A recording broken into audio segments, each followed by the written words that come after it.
je m'appelle Caroline.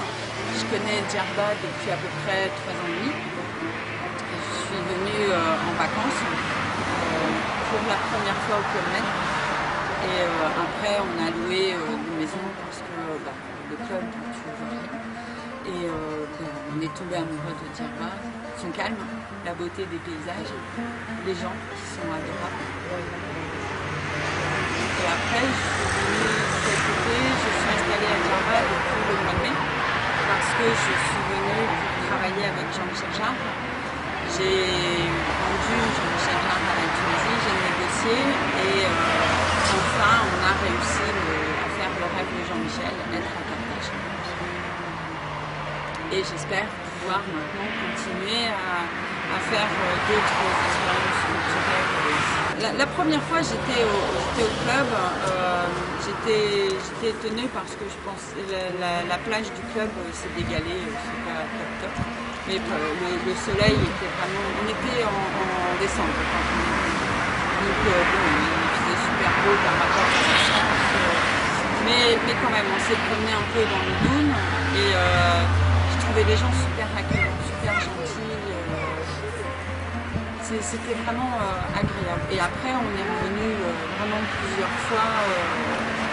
Et à chaque fois, on n'a jamais été déçus. Toujours gentil. Les gens, tu peux demander à n'importe qui un service pour te guider, ou même un restaurant, savoir quelque chose. Les gens vraiment t'ouvrent leur cœur sans problème.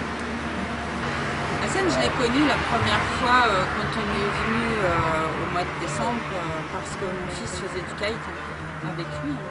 Et on a gardé contact. Et voilà, après on ne s'est plus vu pendant 2 ans, on s'est retrouvés, 2 ans, on s'est retrouvés sur Facebook, c'est la magie de l'internet. Et puis voilà, j'étais à Tunis en fait, j'étais à Tunis et je l'ai appelé en lui disant voilà je suis à Tunis, il fait froid. J'étais en négociation pour Jean-Michel, elle m'a dit viens. Et après j'ai pas pu le dire. Parce que... Ouais. Non, vraiment, c'est une île paradisiaque. Malheureusement, on ne présente pas les beaux côtés de l'île. On présente, comme on présente tous les côtés de la Tunisie, le tourisme de masse, les plages avec les lits et tout, alors que c'est pas ça la Tunisie. La Tunisie, c'est autre chose. Et Djerba, en plus, j'ai eu la chance de faire des mariages, l'Aïd, le Ramadan. Vraiment, c'est quelque chose de merveilleux. C'est à vivre, une expérience à vivre. C'est très joyeux. Les gens ici, ils ont toujours le sourire, ils rient ensemble. C'est une expérience à vivre et à faire découvrir aux gens. Déjà, ça nous apporte qu'il y a beaucoup de partage. Que les traditions, les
ici, elles sont fortes, elles restent, que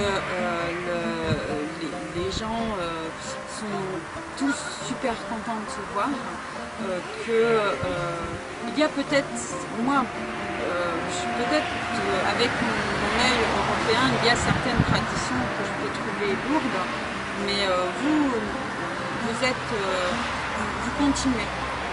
Pour vous, ça continue, même si ça peut être lourd, ça continue. Par exemple, les mariages, pour moi, c'est trop. Vraiment, c'est trop. Mais c'est joli à voir. Mais c'est de l'argent trop dépensé. Mais à côté de ça, c'est super joli.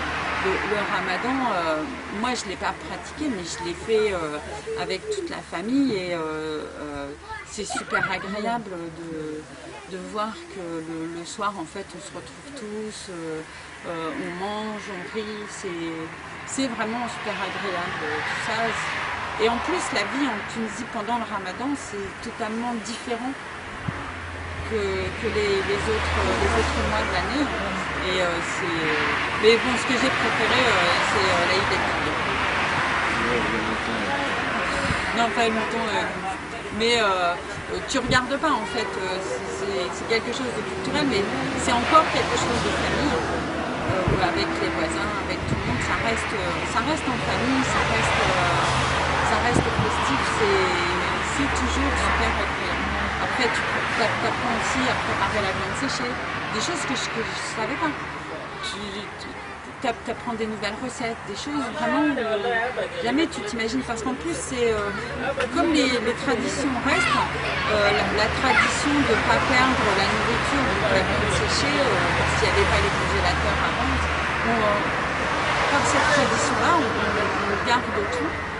Vous n'oubliez pas comment ne pas gâcher. Il n'y avait pas les frigos avant et encore maintenant, vous savez, vous débrouiller pour avoir toujours à manger et à manger, c'est super bon. Non, il faut vraiment pousser plus justement le côté des touristes. Je pense arrêter les hôtels all-inclusive, obliger les touristes à sortir. Et ça, comme tu disais, il y a plein de petits restaurants. Déjà, ça fait vivre tout le monde.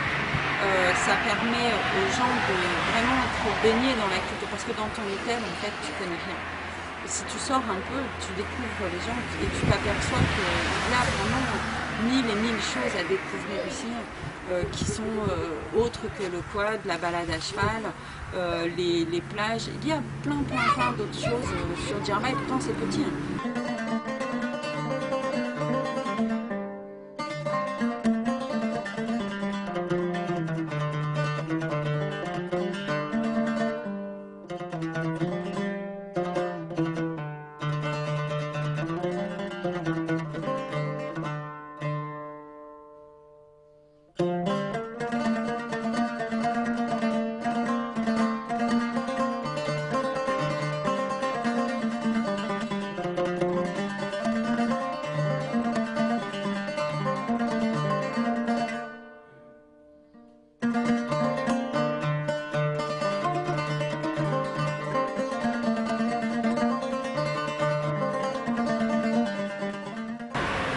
Il n'y a pas ça, on oublie ça. Déjà, il y a le soleil, il y a des gens super gentils.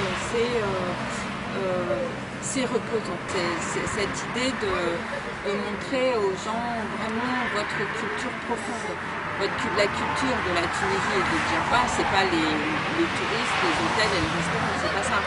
Ça, c'est le plus, mais la vraie culture, montrer que vous avez quand même une histoire et que cette histoire, elle dure depuis longtemps. Déjà, apprendre aux gens que, par exemple, en Tunisie, la femme, elle a voté avant la France.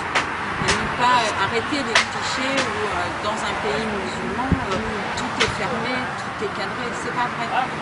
Ça, c'est pas vrai.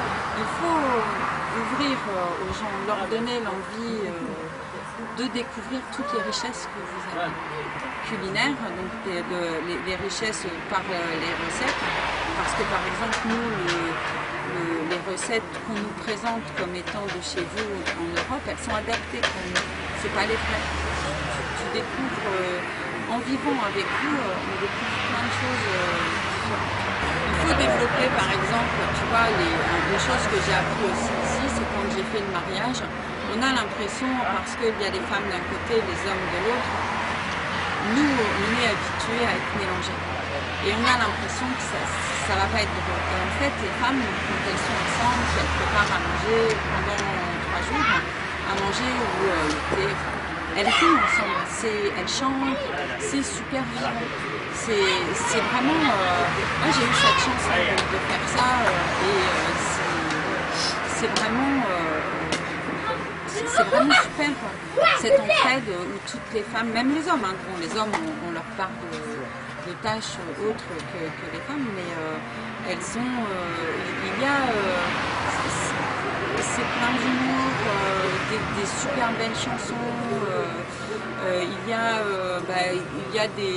la préparation de la mariée, enfin tout le monde est investi. Ça c'est super, vraiment super. Moi par exemple je ne savais pas qu'on devait aller faire le ménage chez la mariée, installer tout ça je savais pas, je l'ai fait. Toi vraiment je me suis dit bon c'est bien, mais c'est vraiment tout est pensé du début jusqu'à la fin pour le mariage, vraiment tout. Et ça il faut le vivre au moins une fois pour voir, ne serait-ce que dans votre culture à Djerba, vous êtes super solidaires, vous oubliez les problèmes, s'il y a des problèmes, chacun oublie ses problèmes et pour une personne on fait le maximum. Et dire par exemple, montrer vos folklores.